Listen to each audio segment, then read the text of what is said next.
मैंने अभी अभी हमारे शहजादा नसीं जनाब नसीरुद्दीन चिश्ती साहब को सुना। उन्होंने एक बहुत ही चंद शब्दों में इसकी अहमियत, इसकी ज़रूरत और इसकी सामयिकता का वर्णन किया है। दुनिया के अंदर में एक अजीब सा माहौल, कन्फ्लिक्ट का माहौल पैदा हो रहा है। अगर हमें उस माहौल का मुकाबला करना है तो सबसे बड़ी ज़रूरत है कि हमें अपने देश के अंदर, अपने घर के अंदर, अपनी चीज़ों के लिए इस चीज़ को कि हम उसे महफूज रखें, हमारी एकता और एकजहती जो है बरकरार रहे, हम एक सशक्त मुल्क की तरह आगे बढ़ें। पिछले चंद सालों में जिस तरह से और जिस रफ्तार से देश तरक्की कर रहा है और इस रफ्तार से जो तरक्की है इसका जो लाभ होगा वो हर मज़हब का, हर धर्म का, हर हिंदुस्तानी को उससे लाभ होगा, उससे फ़ायदा होगा। लेकिन कई अनासिर, कई फोर्सेस इस तरह की भी एक नेगेटिविज़म का एक माहौल बनाने की कोशिश करते हैं जिससे देश की प्रगति में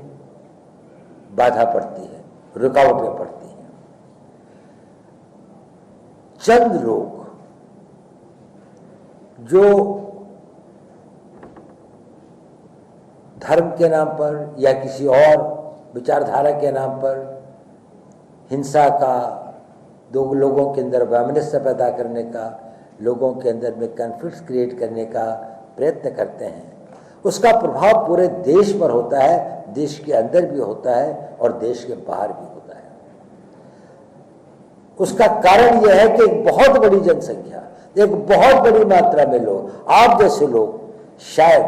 अपनी आवाज़ को उतना बुलंद नहीं करते जितना होना चाहिए। तो माइनॉरिटी, एक बहुत छोटे चंद अनासिर की आवाज़, लगता है कि ये शायद हिंदुस्तान की आवाज़ है।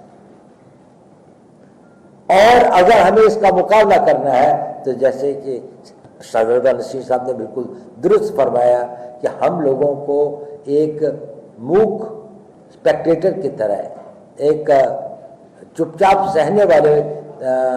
स्पेक्टेटर की तरह न होकर ज़मीन पर काम करना पड़ेगा, अपनी आवाज़ को बुलंद करना पड़ेगा, अपने आप को संगठित करना पड़ेगा और अपने अंदर अगर कुछ गलतफहमियां हैं तो उनको दूर करना पड़ेगा। अगर कुछ लोगों के बीच में कुछ गलतियां हैं तो उनको सुधारना पड़ेगा। हमें अपने पैगाम को घर घर ले जाना पड़ेगा, हर बच्चे को, हर बुजुर्ग को, हर ख़वातीन को,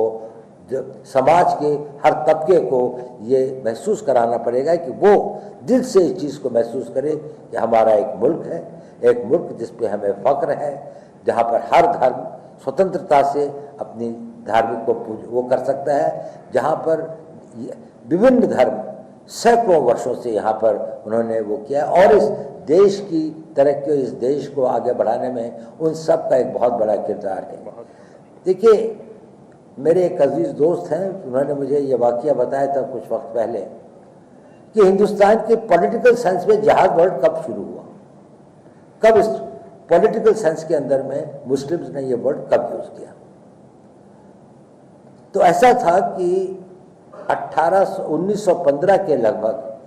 अफ़गानिस्तान के अंदर में हिंदुस्तान के कुछ उलेमाओं ने, 6 उलेमाओं ने जाकर एक प्रोविजनल सरकार बनाई इक्साइल में और उसकी पूरी गवर्नमेंट बनी। उसका एक प्राइम मिनिस्टर था, होम मिनिस्टर था, डिफेंस मिनिस्टर था और वो सारे उलेमाओं ने मिलकर उसके जो प्रेसिडेंट था वो राजा महेंद्र पाल सिंह को बनाया।